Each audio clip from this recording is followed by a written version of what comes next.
లలిత jewellers వారి double ధమాకా offer. అన్ని బంగారు నగలపై తరుగులో 1% తగ్గింపు. పాత బంగారు నగల ఎక్స్చేంజ్ పై గ్రాముకు 150 రూపాయలు అదనంగా పొందండి. షూటింగ్ కి రాలేదు. అదే జై చిరంజీవి షూటింగ్ అంటే నేను అందరికి ఇన్ఫార్మ్ చేశాను. డైరెక్టర్ గారికి చెప్పాను, కో డైరెక్టర్ గారికి చెప్పాను, దత్ గారికి చెప్పాను, అందరికీ చెప్పాను. రేపు నాకు ఒక్క 2 hours టైం, మార్నింగ్ 8 o'clock చెప్పారు నాకు రమ్మని. డిపిఎస్లో shooting, DPS Delhi public. 8 o'clock రమ్మంటే నాకు 2 hours టైం కావాలి, రేపు మాల వేసుకుంటున్నానంటే. జనరల్గా మాల వేసుకుంటే ఎవరైనా నో అనరు కదా. సరే పొద్దున్న ఏదో షార్ట్ ప్లాన్ చేసుకోవచ్చులే, ఈ లోపల వచ్చేస్తాడులే అని చెప్పి ఇంకా అనుకున్నారు. ఓకే 10 o'clock కల్లా ఉండు చాలు అన్నారు. సరే ఇంకా నేను ఇక్కడ సత్యసాయి నిగమంలోనే వేసుకుంటా ఎప్పుడు మాల. వేసుకున్నాను 5 times మాల వేసుకున్నాను నేను. అది ఆ టైంలో ఏంటంటే ఈ షర్ట్ అన్నీ తీసేయాలి కదా, తీసేసి పక్కన పెట్టి మొబైల్ అన్నీ అక్కడే ఉన్నాయి. అంతా అయిపోయి మాల వేసుకుని అంతా అయిపోయి తీసి ఫోన్ చూస్తే కంటిన్యూ మిస్డ్ కాల్స్ ఉన్నాయి. ఏంట్రా బాబు ఇన్ని ఉన్నాయి, మేనేజర్ దగ్గర నుంచి చిరంజీవి గారి మేనేజర్ మోహన్ గారి దగ్గర నుంచి మెసేజ్లు, ఇన్ని ఫోన్లు. గుండె ఆగిపోయింది నాకు. ఏదో అయిందిరా బాబు ఇవాళ అయిపోయామో అనుకున్నాను. ఇక్కడిని వెంటనే ఫోన్ చేశాను. ఫోన్ చేస్తే సమీర్ గారు మీరు ఎక్కడున్నారండి, వెయిటింగ్ అండి, హీరో గారు వచ్చేసారు, క్యారవాన్లో ఉన్నారు, ఏంటి లేటర్ అడుగుతున్నారండి, 1.5 నుంచి కొడుతున్నామండి ఫోన్. మీకు నిన్న చెప్పాను కదా మీకు నేను మాలేసుకుంటున్నాను, ఇదేంటి అదేదో కొత్తగా అడుగుతారేంటి నన్ను, నేను ఏదో చెప్పనట్టు. లేదండి మీరు వచ్చేసేయండి, అదేదో మారింది అదంతా సీన్, మీదే ఫస్ట్ పెట్టారు. నేనేం చేయాలి ఇలాగా నా సడన్గా పెట్టేస్తే. నేను వెళ్తే తప్ప నా కూతురే కదా దెబ్బ తగులుతున్నా, చనిపోతుంది. సో మీరు కంపల్సరీగా ఉండాలి. చిరంజీవి గారికి ఏం చెప్తున్నారో తెలియదు, అక్కడ ఏం చెప్పి ఆయన్ని ఆపారో తెలీదు. వేరే వర్క్ ప్లాన్ చేయలేదు, పోనీ ఇదే ప్లాన్ చేసి కూర్చున్నారు. ఇంకా నేను ఇక్కడి నుంచి అక్కడికి మ్యాక్సిమం 7-8 నిమిషాల్లో వెళ్ళిపోయాను అనుకుంటా. ఆ టైంలో 10 o'clock టైం. ఎలా వెళ్ళానో తెలియదు. వెళ్ళిపోయి అక్కడ వెళ్ళంగానే దత్తుగారు వాళ్ళందరూ ఎదురుగా నించున్నారు. వెళ్ళండి వెళ్ళండి వెళ్ళండి ఫాస్ట్గా వెళ్ళండి. కటకటకటకటకటక డ్రెస్ వేసుకున్నాను, మార్చుకుని వెళ్ళిపోయారు. వెళ్ళిన తర్వాత మిగిలిన ఆర్టిస్టులు అందరూ జస్ట్ నెక్స్ట్ ఉరిశిక్ష చేసేవాడు ఇలా వెళ్తుంటే ఎలా చూస్తారు పాపం వాడిని, వాడి అమ్మాయి చచ్చిపోతున్నాడు అని చూస్తారు కదా, అలా చూస్తున్నారు అందరు నా పక్క జాలిగా. వీడు అయిపోయాడు, వీడి పాపం వీడి పరిస్థితి ఏంటని. ఇది ఏంటి ఎందుకు వెళ్ళి ఇలా చూస్తున్నారు అర్థం కాలేదు. తర్వాత చిరంజీవి గారు వచ్చారు, వచ్చి అందరికీ విష్ చేశారు, హాయ్ అన్నారు. అలాగే నాకు కొడుతుంది టకటకటకటకటక అని వచ్చారు. ఏమో బాగున్నావా అన్నారు. బాగున్నాను అన్నాను. వెళ్ళిపోయారు. అలా అంతే, ఇంకేం జరగలేదు. ఇదేంటిది అనుకున్నారు అందరూ, ఏం పెద్ద మ్యాటర్ ఉంటుంది అనుకుంటే ఇక్కడ ఏం లేదు. ఆ రోజు నార్మల్గా షూటింగ్ అయిపోయింది. ఆ తర్వాత నెక్స్ట్ డే ఏమో టెల్లాపూర్లో ఆంజనేయ స్వామికి ఈ పోసే ఆ సీను అందరం ఇలా కూర్చుని ఉన్నాం. ఉత్తేజ్ ఉన్నాడు ఆ రోజు. అందరం ఇలా కూర్చుని ఉండి, సార్ మీకు 15 minutes టైం ఉందండి అని హీరో గారికి చెప్పారు డైరెక్టర్ గారు. చెప్పా ఓకే అన్నారు. అని సమీర్కి ఎంతసేపు ఉందని అడిగారు. నా గురించి ఆయన ఎందుకు అడుగుతారు అనుకున్నా. టక్కునే ఆయన మీతోటే ఉందండి 15 minutes టైం ఉందండి. సమీర్ ఒకసారి నాతో రామ్మా.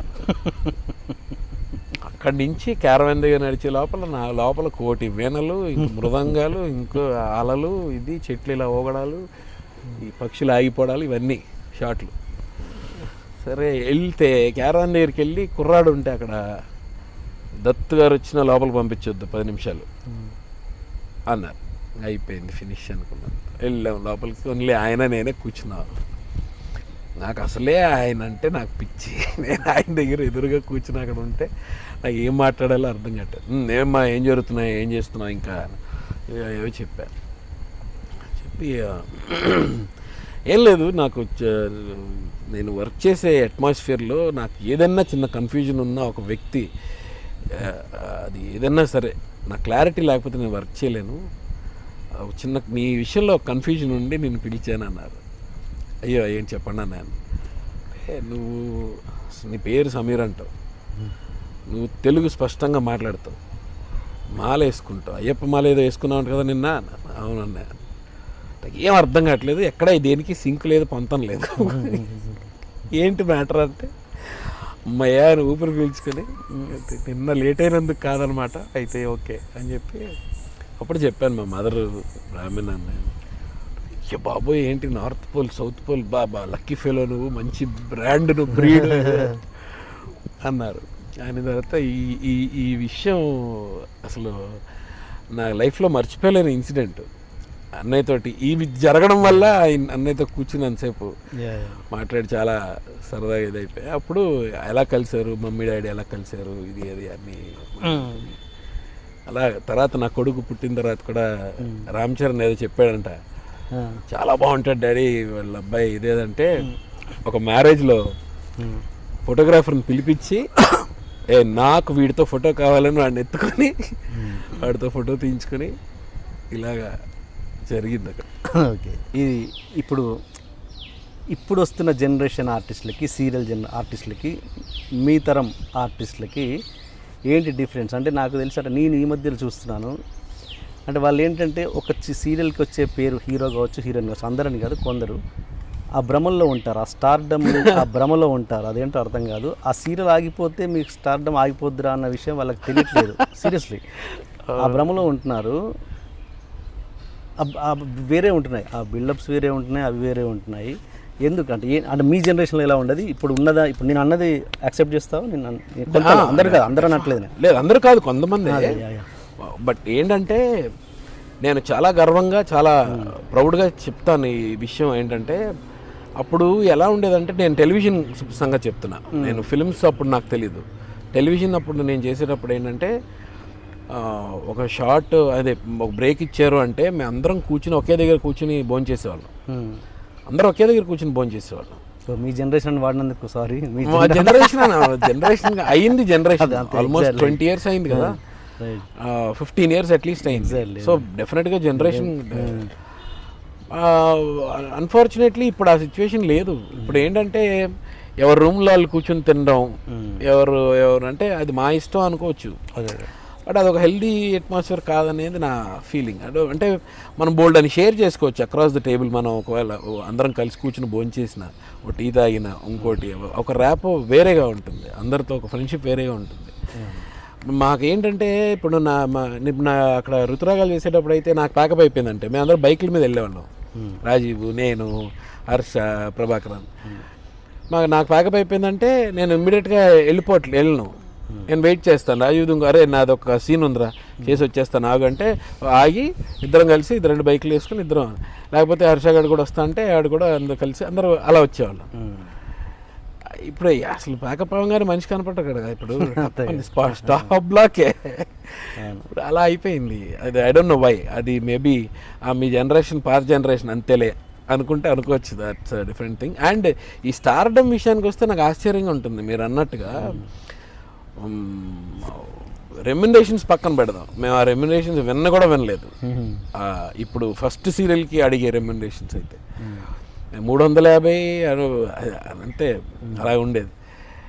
సో వీళ్ళు ఏంటంటే ఒక సీరియల్ చేసిన తర్వాత అసలు స్టార్డమ్ లాగా కొంతమంది అంటారు, భయ్యా ఏంటి మీరు అక్కడ ఏదో పానీపూరి తింటూ కనిపించారు, మొన్న అక్కడ మాధవపూరి దగ్గర ఎక్కడ పానీపూరి తింటున్నారు మీరు, అదేంటన్నా పానీపూరి తింటే ఏమైంది, మీరేంటన్నా పానీపూరి కదా, మీరేంటన్నా పానీపూరి తింటారంటే అంటే బయట తినడం ఏంటని అసలు అదేంటని నాకు అసలు అర్థం కాదు కాన్సెప్టే.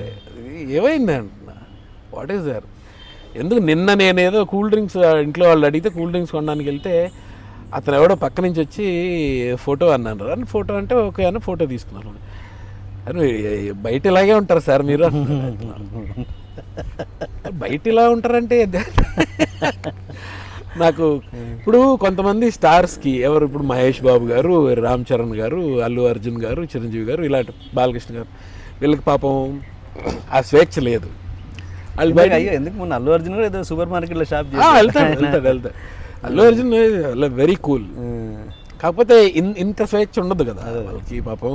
I Dream. Please subscribe iDream Media. Please do subscribe to iDream. Please subscribe to iDream Media. For best entertainment and information, please subscribe iDream. And don't forget to subscribe to iDream.